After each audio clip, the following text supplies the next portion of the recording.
Hey, feeling good, like I should. When in dark, I walk around the neighborhood. Feeling blessed, never stressed. Assalamualaikum warahmatullahi wabarakatuh. Perkenalkan, nama saya Hendri Wirayuda dari kelas 11 MIPA 2 absen 17. Di sini, saya akan menjelaskan mengenai proses pengangkutan pada tumbuhan, yaitu mengenai bagaimana air dan garam itu diangkut dari tanah. Proses pengangkutan pada tumbuhan itu ada dua cara, yaitu yang pertama, ada pengangkutan ekstravaskuler, dan yang kedua yaitu ada pengangkutan intravaskuler. Nah, di sini saya akan menjelaskan mengenai proses pengangkutan ekstravaskuler terlebih dahulu. Proses pengangkutan ekstravaskuler. Ekstra berarti di luar dan vaskuler berarti pembuluh angkut. Jadi, pengangkutan ekstravaskuler merupakan proses pengangkutan di luar pembuluh angkut xilem dan floem. Dalam proses pengangkutan ekstravaskuler terjadi dua cara, yaitu ada simplas dan apoplas. Yang lebih sederhananya yaitu simplas melewati bagian yang hidup dari sel, sedangkan apoplas itu adalah bagian yang mati dari sel. Untuk cara yang pertama yaitu transportasi simplas. Transportasi simplas merupakan pengangkutan air beserta zat terlarut dari sel-sel melalui sitoplasma dan melewati plasmodesmata.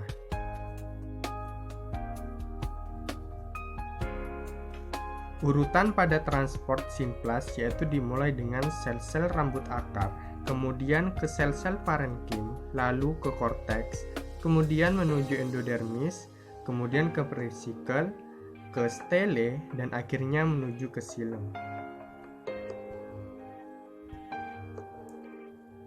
Perlu diingat, pada transportasi simplas, untuk perpindahan air tanah itu terjadi secara osmosis dan transport aktif.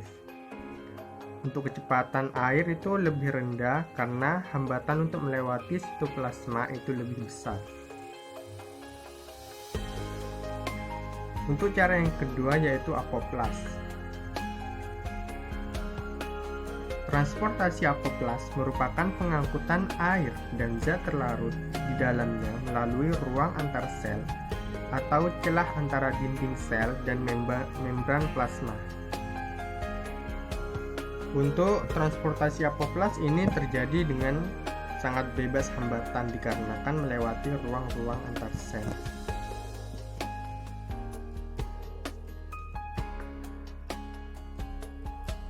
Namun, transportasi apoplas ini tidak dapat melewati endodermis karena pengangkutan air terhalang oleh pita Kaspari pada bagian endodermis.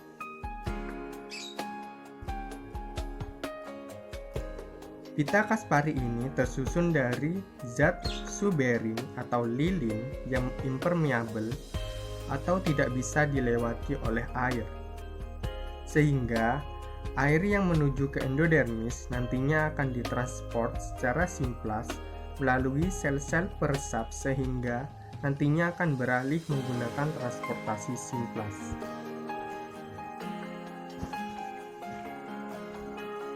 Proses pengangkutan pada tumbuhan yang kedua yaitu proses pengangkutan intravaskuler, yaitu proses pengangkutan pada tumbuhan setelah ekstravaskuler.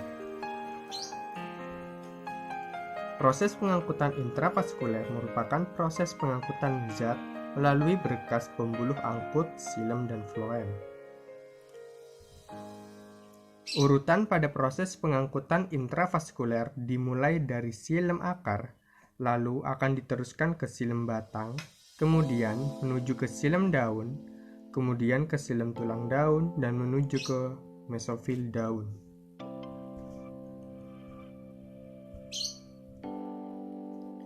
Pada mesofil inilah terjadi fotosintesis yang menghasilkan glukosa dan oksigen.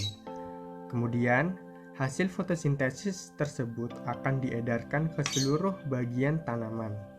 Untuk glukosa sendiri, nantinya akan dibawa oleh pembuluh flen, kemudian untuk oksigen itu akan dikeluarkan melalui stomata. Dan kemudian untuk air atau sisa metabolisme itu nanti akan dikeluarkan melalui proses transpirasi.